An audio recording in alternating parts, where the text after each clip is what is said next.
हर साल एमडीए अभियान के समय फाइलेरिया को लेकर आपके बहुत सारे प्रश्न होते हैं।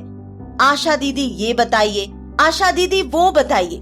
इस बार मैं डॉक्टर साहब को साथ में लेकर आई हूँ। आप इनसे अपने सारे सवाल पूछ सकते हैं, जिनका डॉक्टर साहब सही जानकारी देंगे और आपके मन की हर शंका और गलतफहमियों को दूर कर देंगे।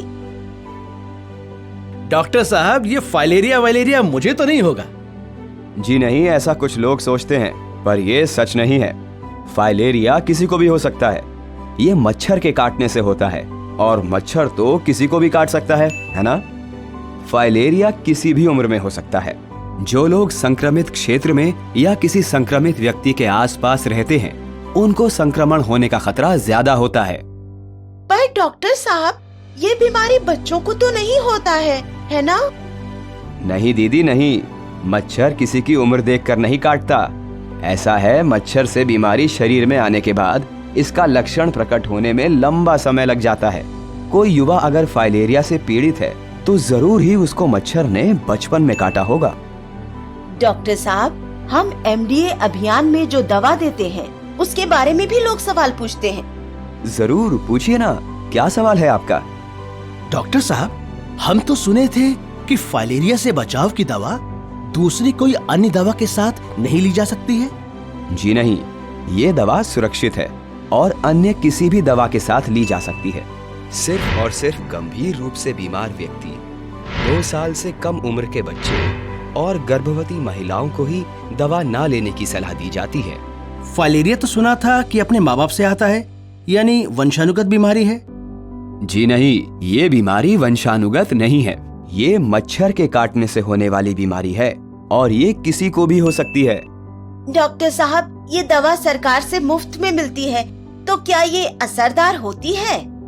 फाइलेरिया से बचाव के लिए यही दवा कारगर है और बहुत से देशों ने इसका प्रयोग करके फाइलेरिया को खत्म किया है।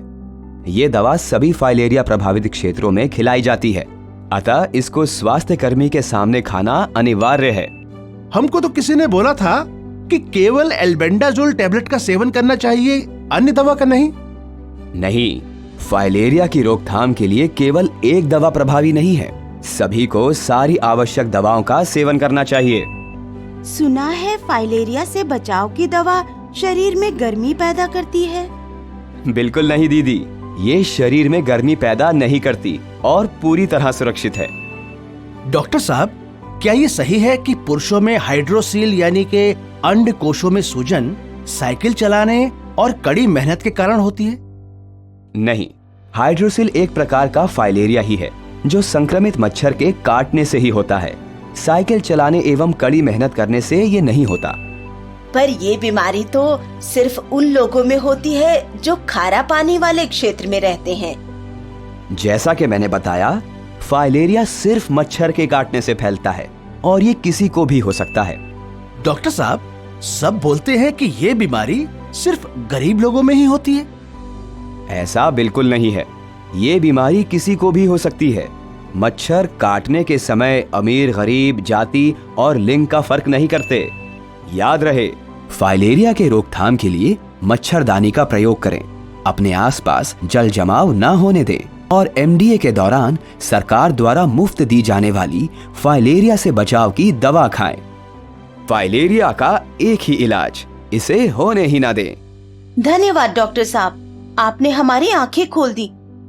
हम एमडीए के दौरान फाइलेरिया से बचाव की दवा जरूर खाएंगे। मिलकर रोकेंगे फाइलेरिया।